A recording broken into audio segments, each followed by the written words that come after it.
മരുമകളെ വെട്ടി കഷ്ണങ്ങളാക്കി ട്രോളി ബാഗിൽ കൊണ്ടുപോവുകയായിരുന്ന അമ്മായിയമ്മയും മകളും പോലീസിന്റെ പിടിയിലായി.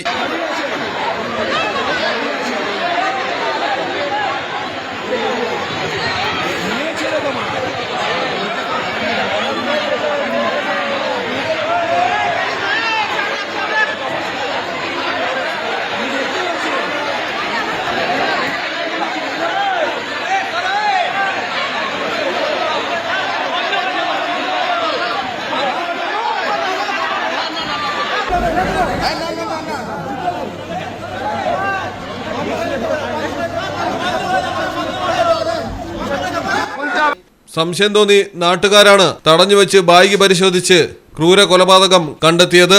കൊൽക്കത്തയിലാണ് സംഭവം. കുമാർതുലി ഘട്ടിന് സമീപം വെച്ച് രണ്ട് സ്ത്രീകൾ ഭാരമേറിയ ട്രോളി ബാഗ് വലിച്ചു കൊണ്ടുപോകുന്നത് കണ്ടതിൽ പന്തികേട് തോന്നിയ നാട്ടുകാരാണ് പ്രതികളെ തടഞ്ഞത്.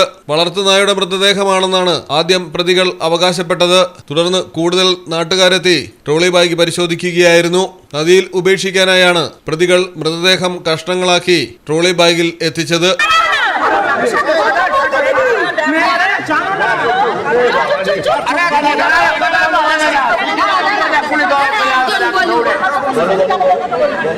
আমি ঘাস করতে গেছি, ওরাও দেখেছে, আমিও দেখেছি, নাপিত বলে একটা ছেলে তো দেখেছে। আমি তাদের কিছু একটা হাতে তারা বললো হ্যাঁ আছে।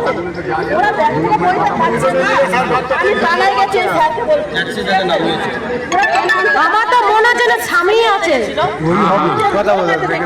বলেছে কুকুর আছে, তারপরে বলছে লাগতে পারছে, তারপরে বলছে নিজের ননদকে পুড়িয়ে মেরে দিল, এখন কি শাশুড়ি আছে। খুলে দেখা না না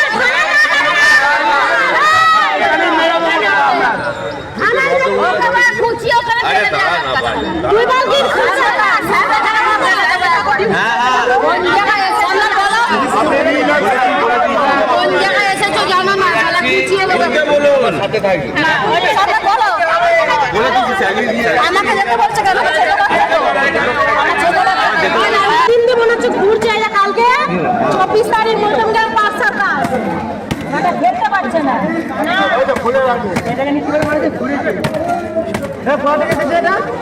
মধ্যমগ্রাম 5 সাতাশ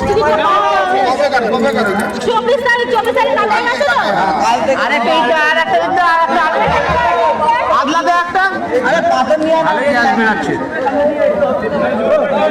আরে তোরা নেমে একদম খোল না, আরে ওটা ভেঙে আগলা আরে লেলে না, এটা পাথর আনলে হয়ে যায়, হবে না ও তার মূল্যে ভেঙে যাবে। পিছনে চাপড়া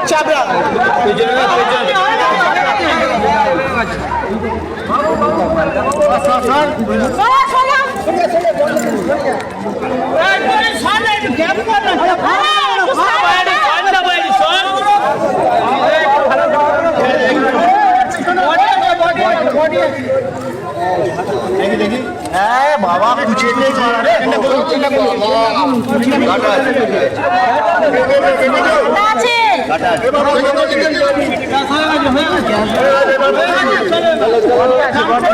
പോലീസ് എത്തിയതോടെ ആത്മഹത്യ ചെയ്ത ബന്ധുവിന്റെ മൃതദേഹമാണ് ബാഗിലെന്ന് പ്രതികൾ മൊഴി മാറ്റി പറഞ്ഞു. ഒടുവിൽ മരുമകളുടെ മൃതദേഹമാണെന്ന് ഇരുവരും സമ്മതിച്ചു. കൊലപാതകം എന്തിന്റെ പേരിലാണെന്നുള്ള കാര്യത്തിൽ വ്യക്തതയില്ല. പോലീസ് വിശദമായി ചോദ്യം ചെയ്യുന്നു. News desk Malayalam television. ആഗ്രഹങ്ങൾ പോലെ സഫ ജ്വല്ലറിയിൽ കളക്ഷനുകൾക്കും പരിധിയില്ല. ഓരോ സീസണിലും അടിമുടി മാറുന്ന ഡിസൈനുകൾ, സ്വന്തം ഫാക്ടറിയിൽ നിർമ്മിക്കുന്ന പരിധിയില്ലാത്ത കളക്ഷനുകൾ. സഫ ജ്വല്ലറി, പാരമ്പര്യം പൊന്നാക്കിയ ആത്മബന്ധം.